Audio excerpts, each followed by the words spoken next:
नमस्कार, आप सभी का स्वागत करते हैं AP education centre YouTube channel पर। तो मेरे प्यारे साथियों, आज ये जो आपकी क्लास होने वाली है, ये रेलवे एग्जाम के लिए मोस्ट इंपॉर्टेंट क्लास है, जो आपकी परीक्षाओं में बार बार पूछा जाता है।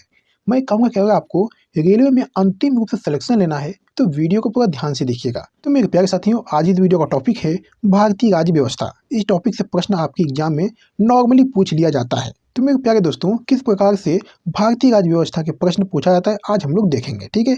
और अगर आपको वीडियो पसंद आए, अच्छी लगे, तो वीडियो को लाइक कर दीजिएगा, साथ ही साथ चैनल को भी सब्सक्राइब कर लीजिएगा, क्योंकि दोस्तों इस चैनल पर आपको रोजाना टॉपिक वाइज क्लास कराई जाती है, जो आपके एग्जाम के लिए बहुत ही महत्वपूर्ण आता है।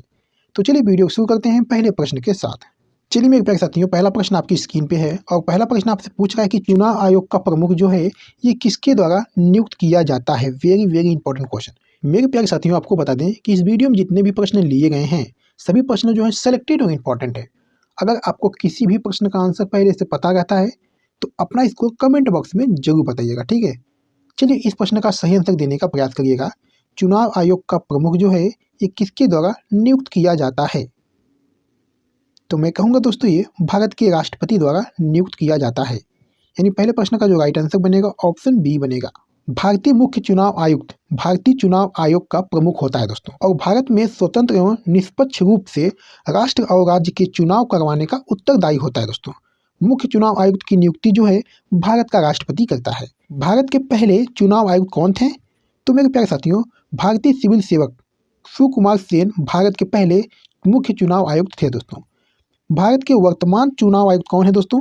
तो ये दोस्तों राजीव कुमार ने 15 मई 2022 को 25वें मुख्य निर्वाचन आयुक्त के रूप में अपना पदभार संभाला है दोस्तों, ठीक है। ये आपको याद रखना दोस्तों, जो वर्तमान में चुनाव आयुक्त हैं, ये राजीव कुमार हैं दोस्तों, ठीक है।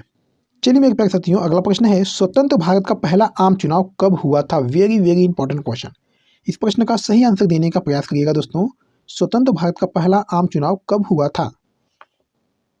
तो मैं कहूँगा दोस्तों, ये 1951 से 1952 तक हुआ। आपको बताया दोस्तों कि स्वतंत्र भारत का जो पहला आम चुनाव है, ये 25 अक्टूबर 1951 से 21 फरवरी 1952 के मध्य हुआ था। यानी दूसरे प्रश्न का जो राइट आंसर बनेगा दोस्तों, ऑप्शन सी बनेगा। भारत में 25 अक्टूबर 1951 से 21 फरवरी 1952 के बीच आम चुनाव हुए थे दोस्तों, जो 1947 में भारत को स्वतंत्रता मिलने के बाद पहला राष्ट्रीय चुनाव था। इस चुनाव में भारतीय राष्ट्रीय कांग्रेस के लिए एक शानदार जीत थी दोस्तों, जिसे 45% वोट मिले और 489 निर्वाचन सीटों में से 364 सीटें मिली थी दोस्तों, ठीक है। ये आपको याद रखना है। चलिए अगला प्रश्न देखिएगा, गोवा की पहली महिला राज्यपाल कौन थी। Very very important question. इस प्रश्न का सही आंसर दीजिएगा दोस्तों, गलत मत करिएगा, ठीक है। गोवा की पहली महिला राज्यपाल कौन थी? तो मैं कहूँगा दोस्तों, ये मृदुला सिन्हा थी। यानी तीसरे प्रश्न का जो राइट आंसर बनेगा, ऑप्शन बी बनेगा। चलिए मेरे प्यारे साथियों, आपको एक्स्ट्रा फैक्ट बता दें, गोवा का राज्यपाल कौन है। तो दोस्तों गोवा का जो राज्यपाल है, ये PS श्रीधरन पिल्लई हैं। गोवा के वर्तमान मुख्यमंत्री कौन है? तो दोस्तों ये भारतीय जनता पार्टी के प्रमोद सावंत, जिन्होंने मनोहर पर्रिकर की मृत्यु के बाद 19 मार्च 2019 को शपथ ली थी दोस्तों, ठीक है। तो गोवा के वर्तमान मुख्यमंत्री कौन है? तो दोस्तों ये प्रमोद सावंत हैं, ठीक है। गोवा कब राज्य बना दोस्तों? तो दोस्तों ये 30 मई 1987 को गोवा को राज्य का दर्जा प्राप्त हुआ, जबकि दोस्तों दमन और दीव एक संघ शासित प्रदेश बना रहा, और गोवा को 2 जिलों उत्तरी गोवा और दक्षिणी गोवा में पुनर्गठित किया गया दोस्तों, ठीक है।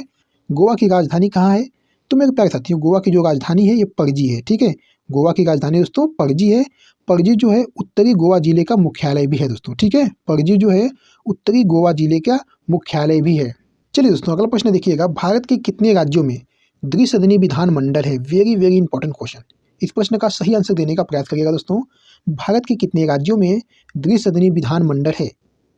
तो मैं कहूँगा दोस्तों, ये 6 राज्यों में है। यानी चौथे प्रश्न का जो राइट आंसर बनेगा, ऑप्शन सी बनेगा। चलिए दोस्तों आपको बताते हैं कि ये कौन कौन सा राज्य है।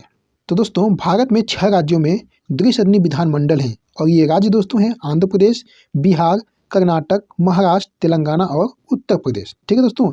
इन राज्यों में 2 सदन होते हैं, जिन्हें विधानसभा और विधान परिषद कहा जाता है दोस्तों। वहीं बाकी राज्यों में दोस्तों एक सदनीय विधानमंडल है, यानी इन राज्यों में सिर्फ विधानसभा है दोस्तों, ठीक है। द्विसदनीय विधानमंडल की परंपरा जो है दोस्तों, ये ब्रिटेन से आई है।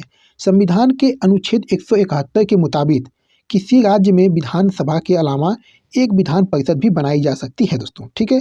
केंद्र सरकार में भी द्विसदनीय प्रणाली है। लोकसभा और राज्यसभा द्विसदनीय प्रणाली का हिस्सा है दोस्तों, ठीक है। ये सभी महत्वपूर्ण पॉइंट आपको याद रखना है।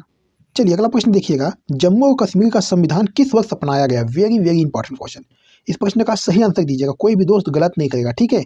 बहुत ही अच्छा प्रश्न है दोस्तों, इस प्रश्न का सही आंसर दीजिएगा। जम्मू और कश्मीर का संविधान जो है किस वर्ष अपनाया गया?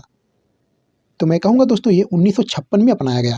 यानी पांचवें प्रश्न का जो राइट आंसर बनेगा दोस्तों ऑप्शन बी बनेगा। चलिए मैं एक पैसा जो आपको एक्स्ट्रा फैक्ट बता दें, जम्मू और कश्मीर का संविधान जो है ये 17 नवंबर 1956 को अपनाया गया था।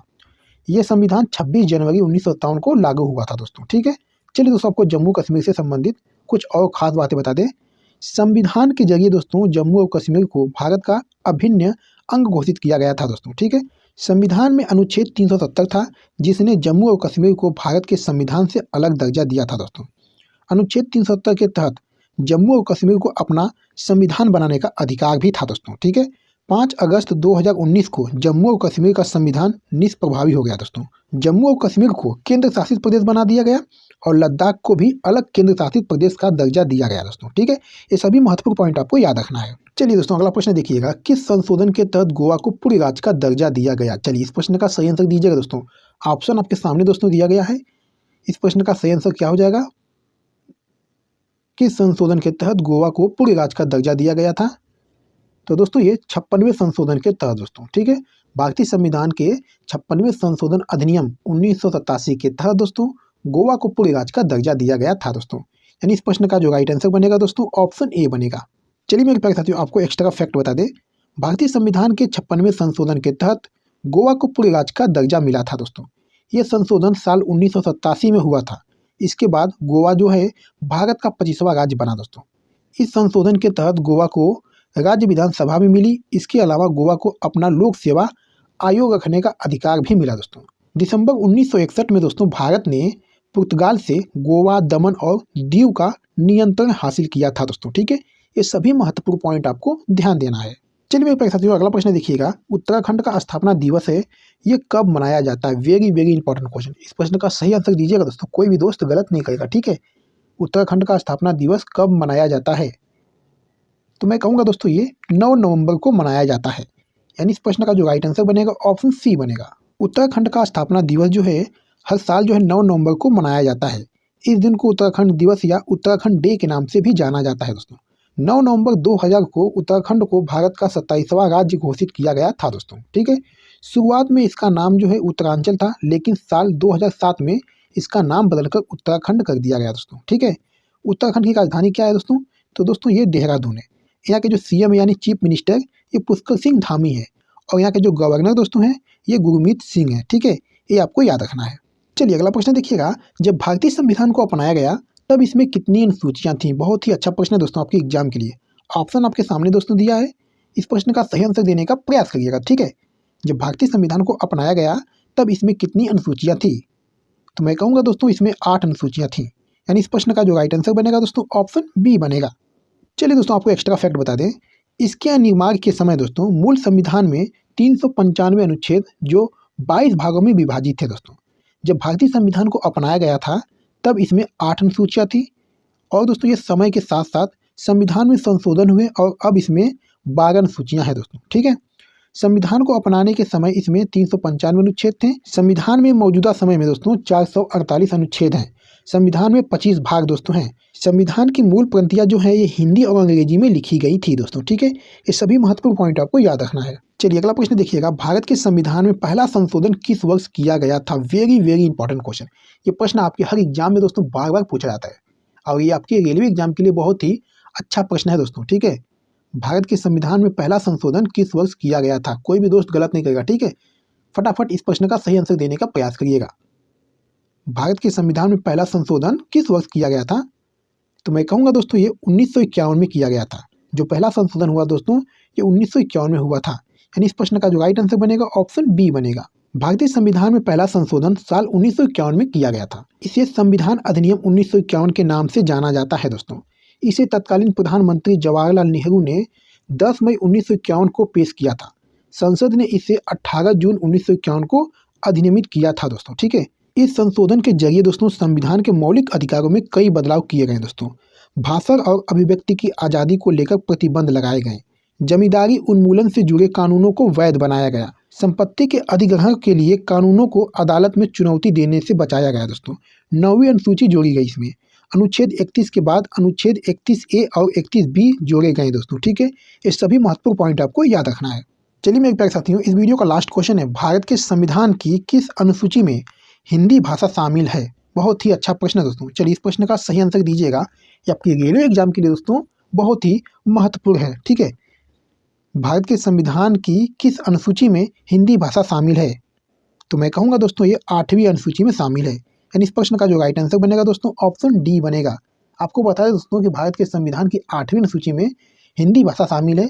इस अनुसूची में कुल 22 भाषाएं शामिल है दोस्तों। ठीक है, चलिए दोस्तों आपको एक्स्ट्रा फैक्ट बता दें, भारतीय संविधान की 8वीं अनुसूची में हिंदी भाषा शामिल है दोस्तों। ठीक है, 8वीं अनुसूची में कुल 22 भाषाएं शामिल है दोस्तों। ठीक है, इनमें से 14 भाषाओं को दोस्तों पहले से संविधान में शामिल किया गया था। दोस्तों 8वीं अनुसूची में शामिल भाषाएं हैं असमिया, बंगाली, गुजराती, हिंदी, कन्नड़, कश्मीरी, कोंकणी, मलयालम, मणिपुरी और मराठी। ठीक है, ये सभी भाषाएं दोस्तों जो है ये 8वीं अनुसूची में शामिल है। ठीक है, ये आपको याद रखना है।